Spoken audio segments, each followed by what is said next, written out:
Bismillahirrahmanirrahim. Assalamualaikum warahmatullahi wabarakatuh. Sahabat yang beriman, salah satu peristiwa luar biasa yang dialami oleh Rasulullah SAW saat Isra Mi'raj. Peristiwa itu terabadikan dalam Al-Quran. Maha suci Allah yang telah memperjalankan hambanya pada suatu malam dari Masjidil Haram ke Masjidil Aqsa, yang telah kami berkahi sekelilingnya agar kami perlihatkan kepadanya sebagai tanda-tanda kebesaran kami. Sesungguhnya Dia Maha mendengar lagi Maha melihat. Quran Surat Al-Isra ayat 1. Namun saat Rasulullah SAW melakukan Isra Mi'raj dari Masjidil Haram ke Masjidil Aqsa itu, Rasulullah SAW sempat bertemu dengan malaikat yang memiliki kemampuan atau kelebihan luar biasa. Pertemuan keduanya pun telah diabadikan dalam sebuah kitab bernama Al-Mustadrak. Diriwayatkan Al-Mustadrak Syekh An-Nuri jilid 5 hadis ke-72 bahwa Rasulullah SAW bersabda, "Saat aku tiba di langit di malam Isra Mi'raj, aku melihat satu malaikat memiliki 1000 tangan. Di setiap tangan ada 1000 jari. Aku melihatnya menghitung jarinya satu persatu. Aku bertanya kepada Jibril alaihissalam pendampingku, siapa gerangan malaikat itu dan apa tugasnya? Jibril berkata, sesungguhnya dia adalah malaikat yang diberi tugas untuk menghitung tetesan air hujan yang turun dari langit ke bumi. Rasulullah SAW bertanya kepada malaikat tadi, apakah kamu tahu berapa bilangan tetesan air hujan yang turun dari langit ke bumi sejak diciptakannya Nabi Adam alaihissalam? Malaikat itu pun berkata, wahai Rasulullah, demi yang telah mengutusmu dengan hak kebenaran, sesungguhnya aku mengetahui semua jumlah tetesan air hujan yang turun dari langit ke bumi dari mulai diciptakannya Nabi Adam sampai sekarang ini. Begitu pula aku mengetahui jumlah tetesan yang turun ke laut, ke darat, ke hutan rimba, ke gunung-gunung, ke lembah-lembah, ke sungai-sungai, ke sawah-sawah, dan ke tempat yang tidak diketahui manusia. Mendengar uraian malaikat tadi, Rasulullah sangat takjub dan bangga atas kecerdasannya dalam menghitung tetesan air hujan.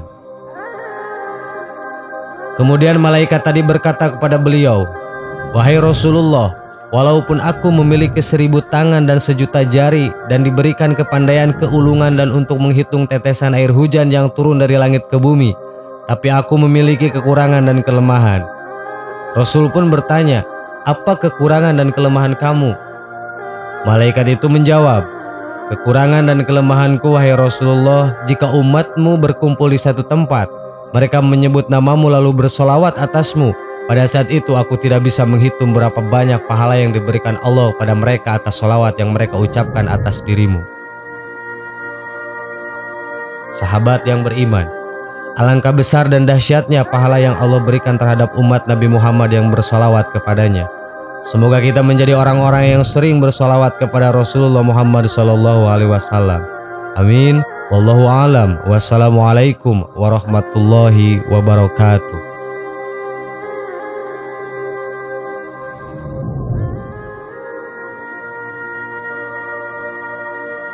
Bismillahirrahmanirrahim. Assalamualaikum warahmatullahi wabarakatuh.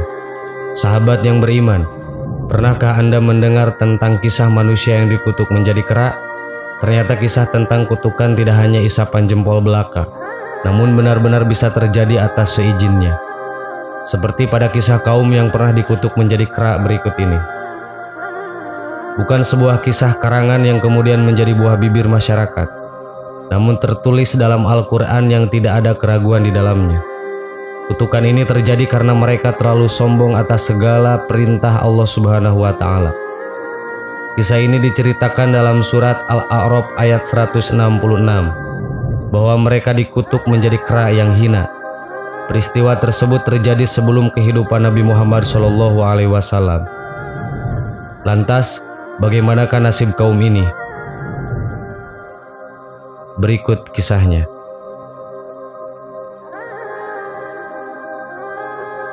Ternyata kisah kutukan tidak hanya tentang maling kundan. Sang ibu meminta pada sang kuasa agar si anak durhaka berubah menjadi batu. Akan tetapi tidak ada yang tahu kebenarannya. Namun kisah ini benar-benar terjadi dan tertulis di dalam Al-Quran. Manusia yang dikutuk menjadi kera seperti dikisahkan dalam Al-Quran ternyata adalah bangsa Bani Israel.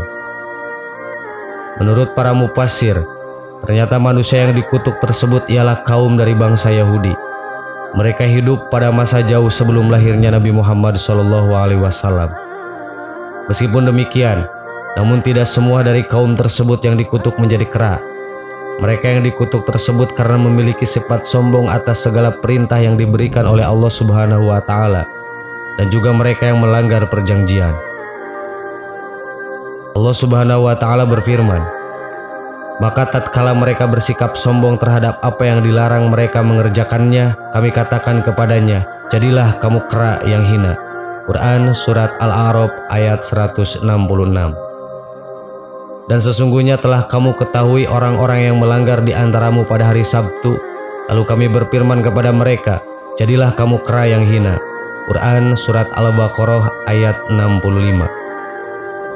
Kaum Yahudi yang dikutuk tersebut hidup di tepi pantai. Mayoritas dari mereka bekerja sebagai penangkap ikan di laut. Pada saat itu Allah Subhanahu wa Ta'ala telah menetapkan hari Sabtu untuk khusus beribadah kepadanya dan dilarang kaum itu untuk menangkap ikan.